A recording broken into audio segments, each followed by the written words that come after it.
ஒரு கவிஞன் எழுதுகிறான், தமிழகத்தின் இளைஞர்கள் திரையரங்குகளில் இருட்டறைக்குள் தங்களுக்கான தலைவர்களை தேடிக்கொண்டிருக்கிறார்கள் என்று. அது இன்று வரை தொடர்கிறதா? பெருத்தவரம். மதிப்பிற்குரிய நடிகர் மம்முட்டி அவர்கள், கேரள மக்கள் திரையரங்குகளில் தங்களின் முதல்வர்களை தேர்வு செய்வதில்லை என்று இது மிகுந்த வலியை தருது. இந்தியாவில் எல்லா மாநிலங்களிலும் திரைப்படம் இருக்கிறது. கேரளாவில் இருக்கிறது, மேற்குவங்கத்தில் இருக்கிறது, கர்நாடகாவில் இருக்கிறது, எல்லா மாநிலத்திலும் இருக்கிறது. ஆனால் திரைப்படத்தில் நடிப்பவர்கள் மட்டுமே நடித்தால் மட்டுமே போதும் நாட்டை ஆள்வதற்கு என்பதை ஏற்கவே முடியாது.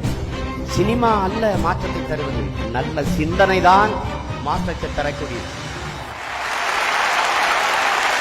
பொழுதுபோக்கிலும் கேளிக்கைகளிலும் அதிக நாட்டம் கொண்ட ஒரு இனத்தின் மக்களை புரட்சிக்கு தயார் செய்ய முடியாது.